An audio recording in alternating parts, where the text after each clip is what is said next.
All right, good afternoon. Starting off, unfortunately, with some tragic news. This morning in Mali, 7 Togolese UN peacekeepers died and 3 others were seriously injured when their vehicle hit an improvised explosive device in the Bandiagara region of central Mali.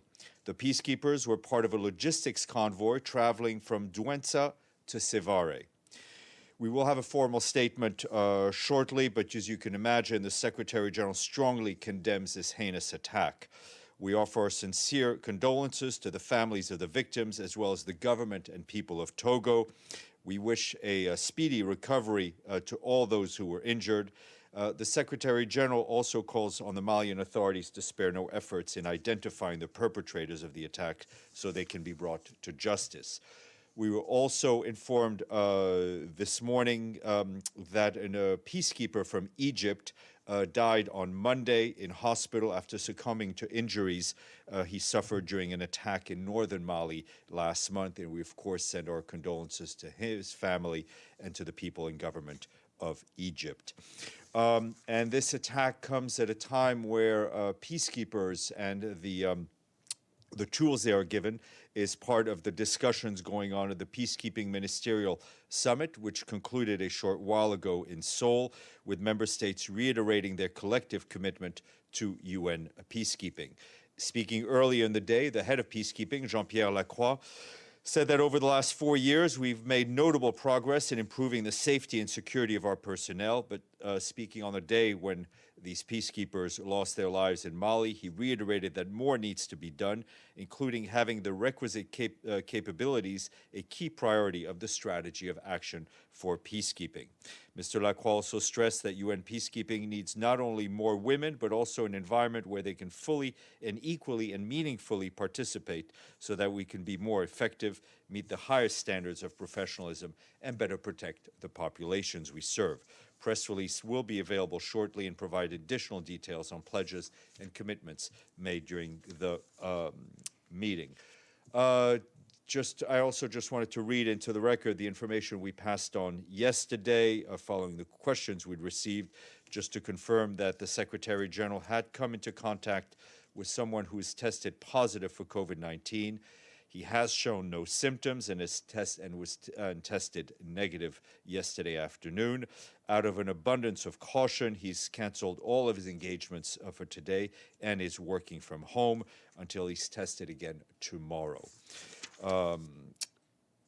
Couple of note on Myanmar. I can tell you that we are deeply concerned by the reports of the horrific killings of 11 people in Salangi Township in northwest Sangyang region in Myanmar, who were reportedly shot and burnt by military on Tuesday morning in an apparent retaliation for recent militia attacks.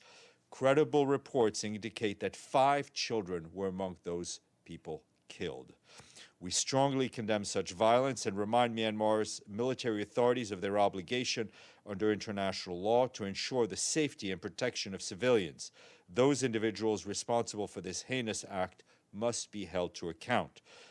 The UN has repeatedly condemned in the strongest possible terms the violence by Myanmar's security forces and armed forces. Such violence is completely unacceptable, and we demand a resolute international response.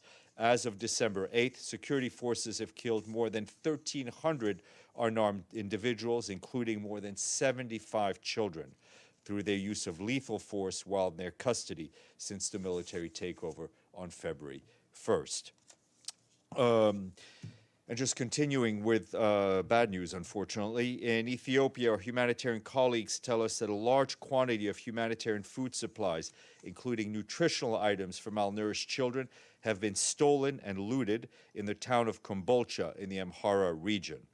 The small-scale theft of food escalated into mass looting of warehouses across Kombolcha in recent days, reportedly by elements of the Tigrayan forces and some members of the local population. The exact amount of food taken is still being determined, but what is clear is that these incidents will further worsen malnutrition and prolong food insecurity in northern Ethiopia. An estimated 9.4 million people across Tigray, Amhara, and Afar are now in critical need of food assistance. The World Food Program teams on the ground were not able to prevent the looting in the face of extreme intimidation, including staff being held at gunpoint. As a result, WFP has suspended food distributions in the town of Desi and Kombolcha. Such harassment of humanitarian staff by armed forces is unacceptable.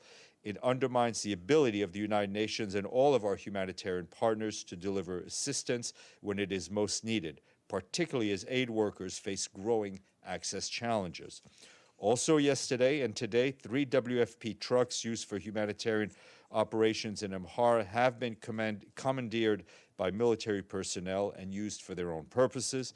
We strongly condemn all of these incidents and reiterate our call to all parties to the conflict to respect and protect humanitarian relief personnel and objects in line with their obligations under international humanitarian law. It is prohibited to attack, to destroy, or misappropriate or loot relief supplies, installations, materials, units, or vehicles. Meanwhile, in Afghanistan, our humanitarian colleagues are telling us that the distribution of food and cash assistance continues across the country.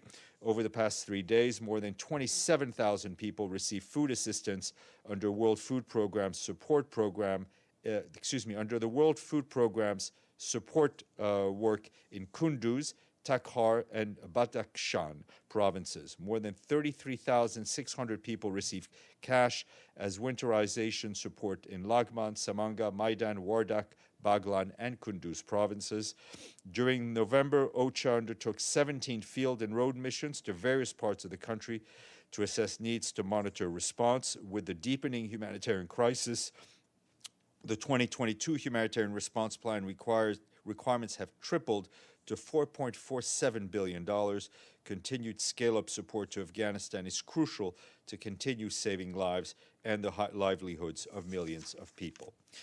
And this morning, the Undersecretary General for Humanitarian Affairs, Martin Griffiths, delivered remarks on behalf of the Secretary General to the high-level pledging event for the Central Emergency Response Fund.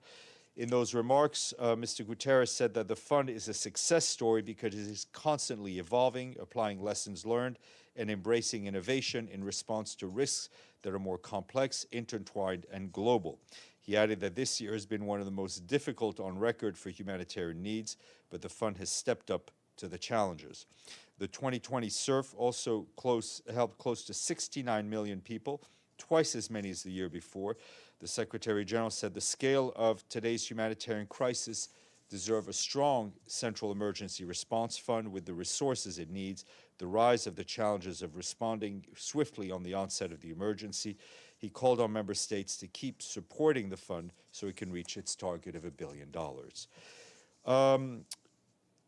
Just a note from the Secretary General regarding the helicopter crash that took place in India today. The Secretary General is deeply saddened by the death of General Bipin Rawat, the Chief of Defense Staff of the Indian Armed Forces, as well as his spouse and 11 other people in a helicopter crash. He expresses his heartfelt condolences to the families and the deceased and to the people and government of India. As you may recall, General Rawat's service to the United Nations, he served the United Nations with distinction, and we fully appreciated that work. He was brigade commander in North Kivu Brigade of the UN peacekeeping mission in the Congo in 2008 and 2009.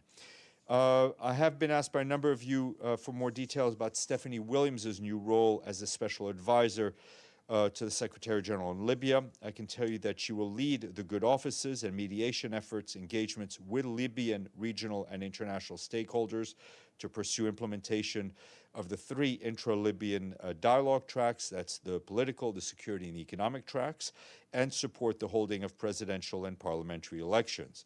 The special advisor will work in close coordination with the support mission in Libya. The Assistant Secretary General and Mission Coordinator, Ray Zenegan, will be responsible for the day-to-day management of the UN support mission in Libya and will serve as officer in charge of the mission until the appointment of a new head of mission. And the Security Council today heard a briefing from Izumi Nakamitsu, the High Representative for Disarmament Affairs on the Syrian chemical weapons file. And voila. Edie. Thank you, Steph. A couple of follow-ups. First, on the deaths in Mali from this improvised explosive device. Can you find out for us what kind of a vehicle they were in? Because obviously it sounds like it was not one of those reinforced No, exactly. vehicles. Exactly. We're trying to get a bit more detail because the story was breaking this morning. And secondly, 7 peacekeepers killed. Is that a high for this year? It's certainly one of the highest numbers. It is one of the highest numbers. I will let me double check, because we've had, as you well know, our colleagues in Mali have been really on the forefront, and that mission has suffered tremendously. Togolese peacekeepers, Egyptians, and obviously Chadians who'd borne the brunt of it. But we'll get you those that rundown. And secondly, are we going to be getting some kind of a release on the total pledged for SURF? Yes, we will. They're counting the beans. Thank you. Benno. Thank you. Germany has a new government, and I have 3 questions. What feelings does the SG have seeing Angela Merkel go? What does he expect from the new Chancellor Olaf Scholz? And what does he expect from the first female foreign minister, Annalena Baerbock?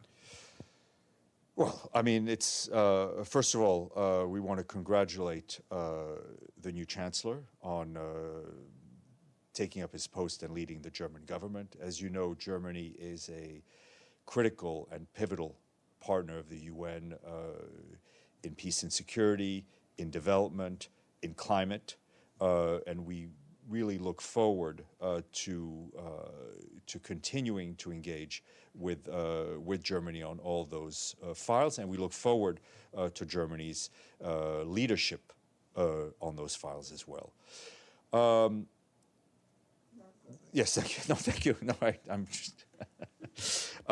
You know, the Secretary General had I think a very close and warm relationship with Angela Merkel, which I had the privilege of witnessing a number of times when they met.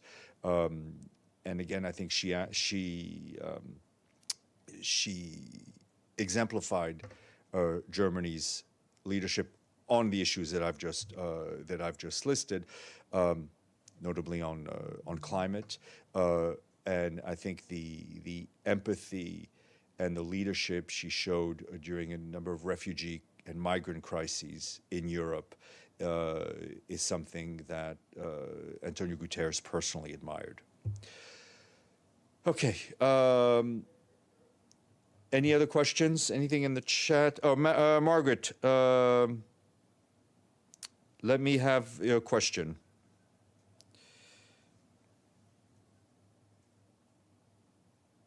Maggie? Okay. If I... Sorry. Oh, Steph, sorry. Yes. Go. Sorry, I didn't hear you. Steph, when you mentioned Ethiopia, you said 9.4 million now across Tigray, Amhara, and Afar. Is that correct? Did I hear you correctly? Hold on. If you weren't listening, if you weren't listening to me, because I feel like it was 5.2 plus 2 million. So I just want to know where the extra numbers. Maybe I missed an update, but I just want to double check. Yes, I did say 9.4, which is higher than what we said before, I believe. But let me check on when those numbers were. Can you check the breakdown? Yes, I mean, ma'am. has it? Because I don't know if it's risen in Tigray or in Amhara and Afar. So that's understood. What I'm wondering. Thank you. You're welcome. Thanks. Alan. Thank you very much, Stefan. The U.S. President Joe Biden announced today that the U.S. and some partners among NATO might meet Russia later this week or maybe later on the issue of some kind of deal regarding the expansion of NATO to the east. Would the SG or UN welcome some agreement between Russia and NATO, which would provide some exit of the situation? We would we do welcome dialogue as we saw between the Russian Federation and the U.S. If that is expanded to NATO countries, we welcome that as well. I think dialogue we hope will lead to de-escalation of the tensions that we are seeing. Okay. Madame Paulina Kubiak, à vous.